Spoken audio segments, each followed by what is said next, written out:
Yes, I mean, this is a fascinating gospel passage, and the usual background that people associate it with is a long passage in the middle of the book of Leviticus. So I'll start there. On the way to Jerusalem, Jesus was going through the region between Samaria and Galilee. As he entered a village, 10 lepers, and the text actually says 10 men with a skin disease, leproi andres, approached him. Keeping their distance, they called out, saying, "Jesus, Master, have mercy on us."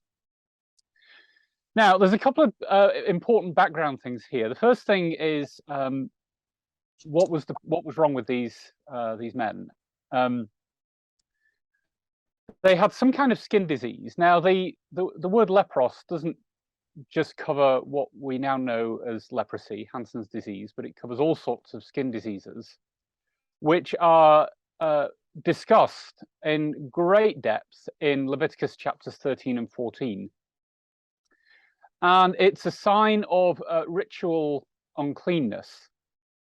And in Leviticus chapter 13, there's a section that talks about what a person with a sora'at, a leprous affliction, should do. As for the person with a leprous affection, his clothes shall be rent, his head shall be left bare, and he shall cover over his upper lip, and he shall call out, "Unclean, unclean." He shall be unclean as long as the disease is on him. Being unclean, he shall dwell apart. His dwelling shall be outside the camp.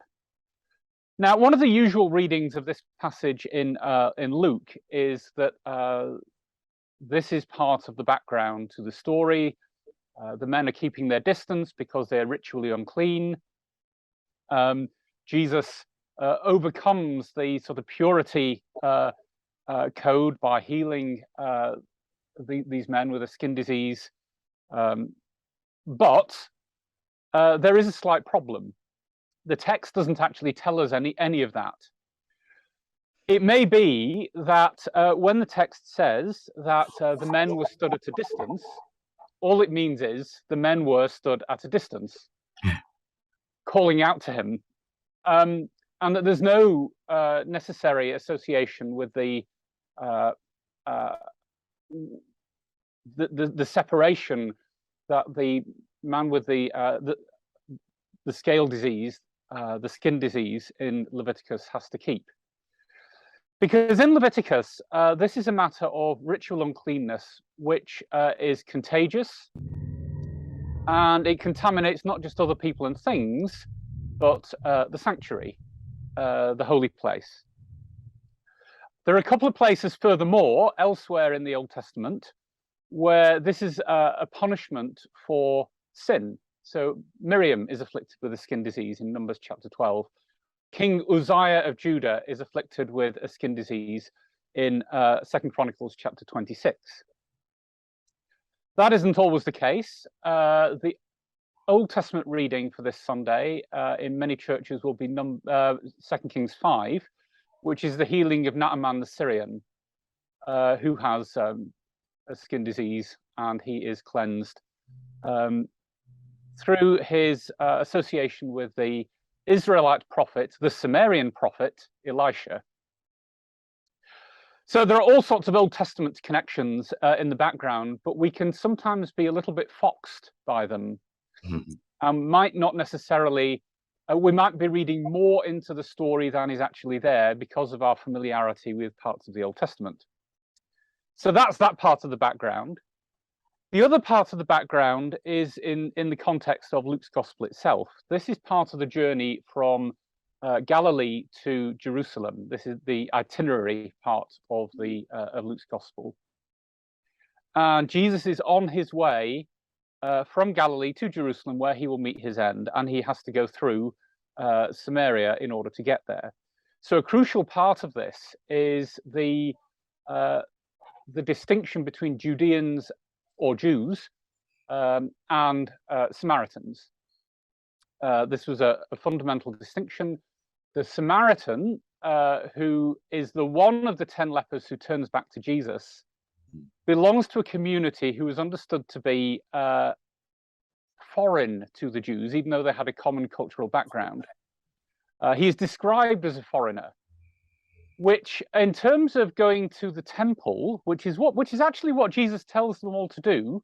He doesn't tell them to come back and give thanks to him or glorify God. He tells them to go and see the priests, on the understanding that they will be healed somehow on the way. Notice he doesn't heal them and then tell them to go and see the priests. He tells them to go and see the priests, and then they are cleansed. And one of them, the Samaritan, turns around and gives thanks to Jesus and gives glory to God.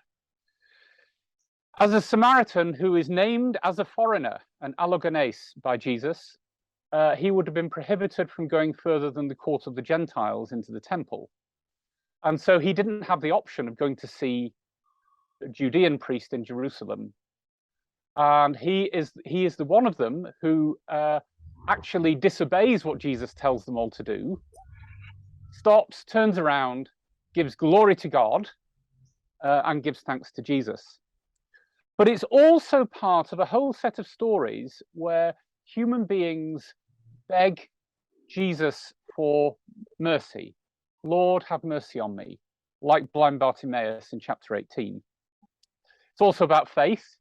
Last week's gospel was very much about the disciples saying, increase our faith. It's one of several passages in Luke where people give glory to God usually in response to some kind of healing. And it's also about the theme of finding and saving.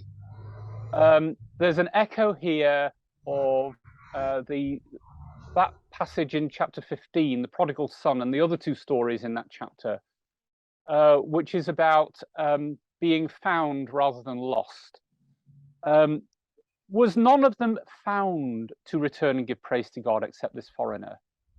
The Samaritan leper is found. I once was lost and now I'm found. And that's part of the narrative background to the story as well.